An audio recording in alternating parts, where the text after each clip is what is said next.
Hello, this is Valerie Aiello, and you're listening to Idea Diary. Thanks for coming back to my office and hanging out. So today I decided to re-listen to The Richest Man in Babylon.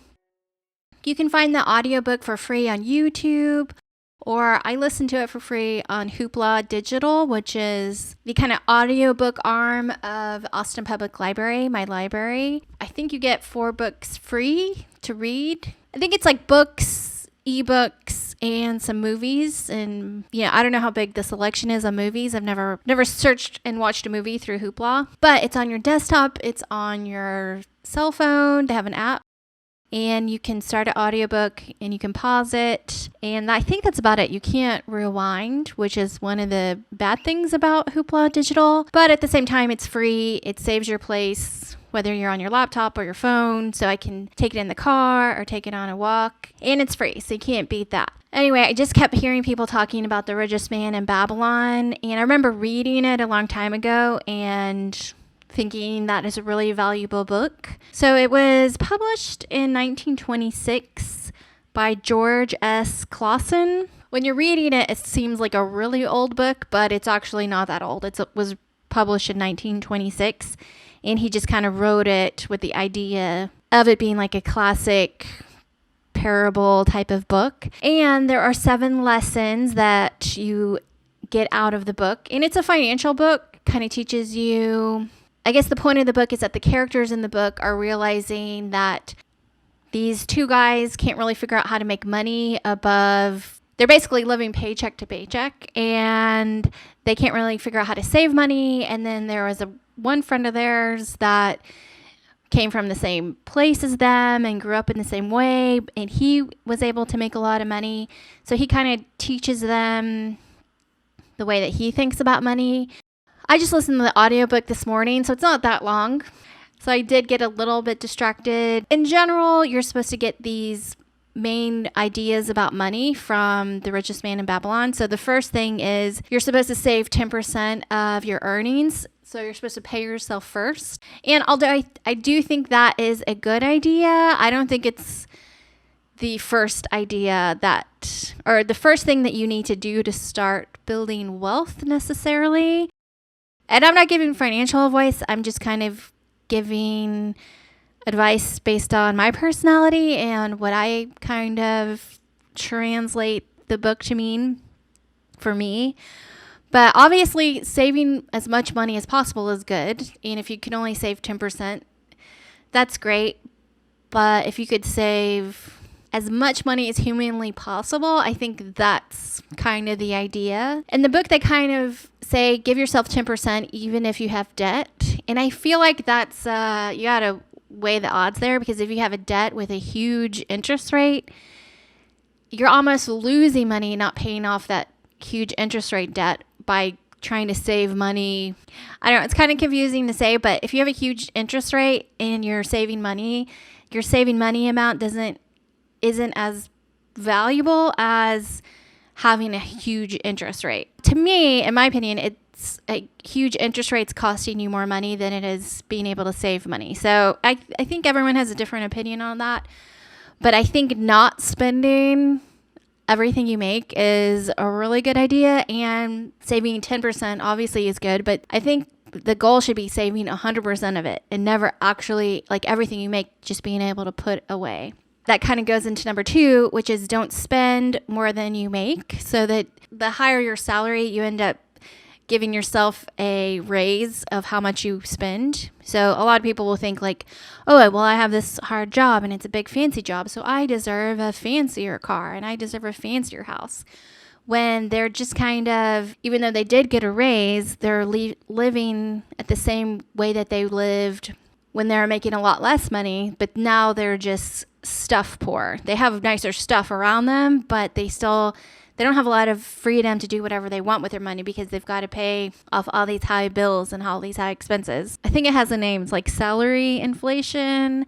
There's something that most people do. It's like a common thing, but when you end up making more money, you almost spend more money so that you're actually making less money. Another kind of confusing topic to think about, but overall, I think keeping your expenses as low as possible is always the best thing.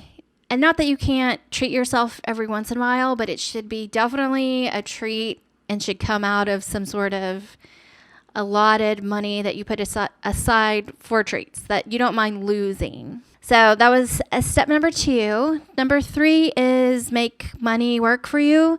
Yeah, if you can figure out how to make your money work for you, obviously that's really awesome, because in a way that you could be making compound interest, or you could buy a property and be making rental property every month, and your money's invested in a way that you're constantly getting something out of it.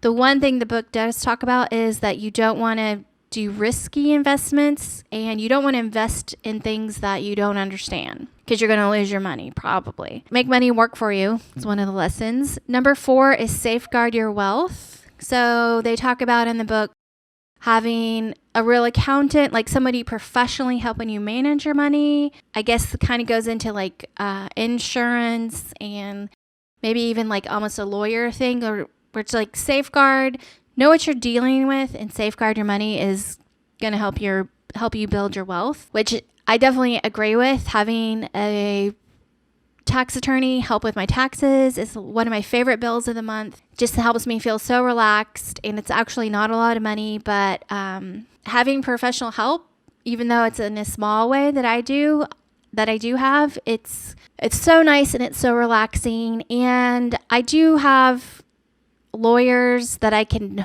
go to if there's a problem, but I don't have a lawyer just in general to file things away or to ask questions. So I'm actually working on that right now, figuring out what's the most affordable small-time lawyer way that I can help be more organized, get things even more professional. So just safeguarding your wealth in some way, I think, is a really good thing to learn. Number 5 is be a homeowner. So this is always kind of like you have to crunch the numbers, because if sometimes owning a home actually costs you money every year, and the value of the property grows so slow in value that you're actually maybe losing money every year.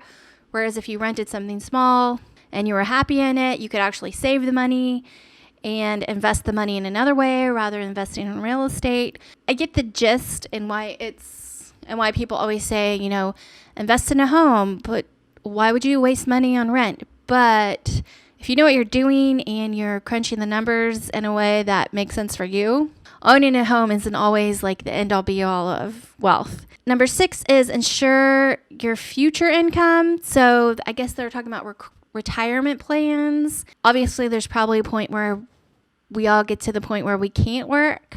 I already feel retired because I get to do whatever I want every day. But that doesn't mean that I don't constantly need money in some way and a plan, or to just make sure my money is working for me and it's working, and have backup plans, because 2020, we all learned things can change drastically and you got to be able to pivot.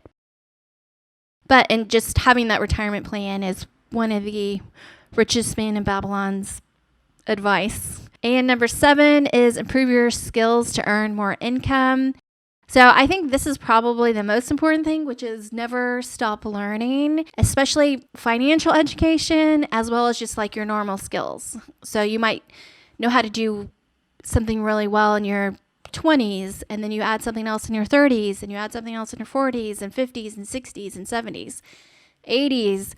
Who knows how far you could go, but always maybe taking things to the next level, especially financial education. I know I'm trying to learn all about crypto. I've kind of decided I'm definitely getting in on like a small level, at a comfortable level to lose, because who knows, but you got to do things that you're comfortable with.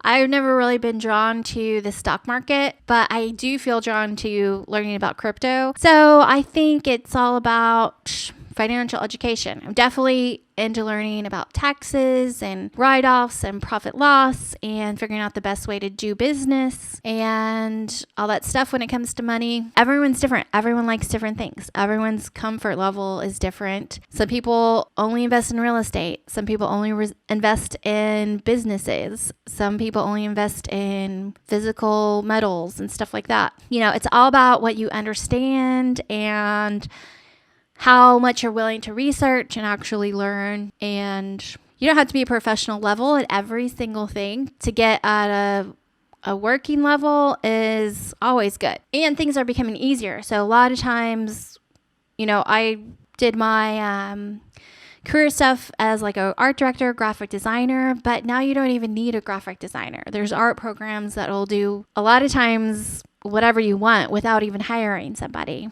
A lot of skills get taken over by robots or technology, and you got to learn new stuff. So anyways, I do recommend listening to The Richest Man in Babylon whenever you get a chance. You could definitely do it in the afternoon and just play it in the background as you're working and see if you get any insights. That was just what I wanted to talk about today. I hope everyone's having a good Monday, and I will see you guys next time. I still don't know how to end the show, so I'm just going to play the music.